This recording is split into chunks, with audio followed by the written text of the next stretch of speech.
There is something quietly instructive about returning to the way the earth was worked before the industrial age arrived and convinced an entire civilization that productivity required a factory. The farmers of the 1800s did not have synthetic inputs. They did not have laboratory-formulated fertilizers. They did not have a supply chain delivering manufactured growth to their doorstep in a bag. What they had was something the modern gardening industry has almost entirely replaced with product recommendations: a deep, practical, generationally accumulated understanding of what the soil already contains and what prevents plants from accessing it. The soil drench system those farmers developed was not a reaction to anything. It was not a workaround for a deficiency in available products. It was a direct expression of a philosophy about the relationship between the grower and the ground, that the earth is already generous, that it already holds within it the mineral wealth that growing things require, and that the work of the farmer is not to import fertility from outside but to remove whatever stands between the soil's existing abundance and the plant's root system.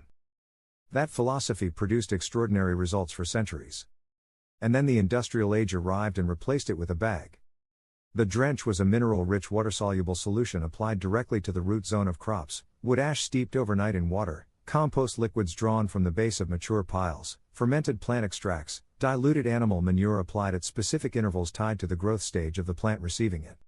What these preparations shared was not a single active compound but a mineral complexity that reflected the diversity of their organic source materials.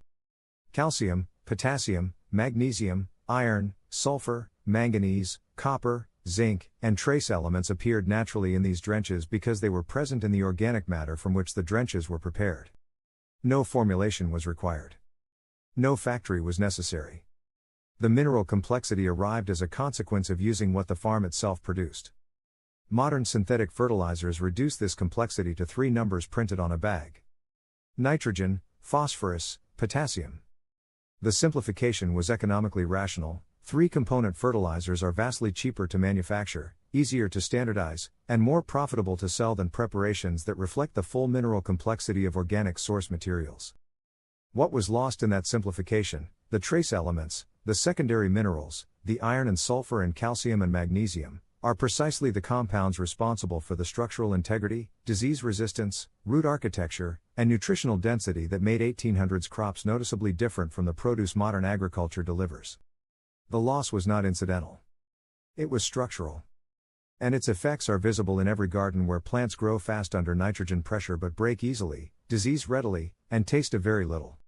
The most practical insight from the 1800s drench philosophy is one that feels almost obvious once you encounter it, but that most gardeners spend years missing entirely. Soil pH is not a background variable. It is the master control that determines whether every mineral already present in your soil exists in a form that plant roots can absorb or in an insoluble bound form that accumulates in the soil indefinitely while the plant directly above it displays deficiency symptoms. A hydrangea growing in soil with abundant iron cannot access that iron if the pH is too high for iron to remain in the water-soluble ferrous form that root hairs uptake. Adding more iron fertilizer to that soil does not solve the problem. It adds to the bound accumulation. The solution is pH correction, removing the lock rather than adding more of what the lock is already preventing from being used. This is precisely what the best 1800s farmers were doing when they applied wood ash, acidifying organic materials, and mineral drenches as their first management step rather than their last. They were not following a protocol they read in an agricultural journal.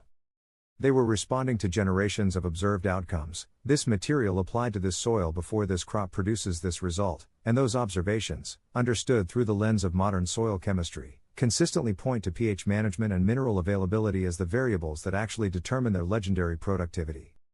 The modern product that carries this philosophy forward most faithfully for acid-loving garden plants is Gardenia's slow-release hydrangea fertilizer with iron and sulfur. The link is in the description.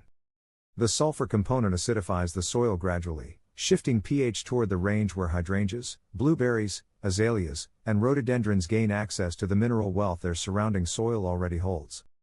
The iron supplementation addresses the most visible deficiency symptom directly while the broader pH correction builds.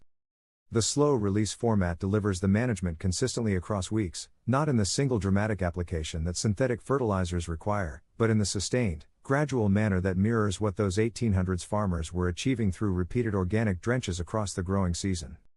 There is a kind of humility in this approach that feels right to anyone who has spent time paying attention to what gardens actually respond to. The earth does not need us to bring it what it lacks. It needs us to stop preventing it from giving what it already has. That is what the 1800s farmers understood. That is what the best modern soil management restores. And that is the practice worth returning to. Subscribe to In the Beginning and check the description for all product links. See you in the next one.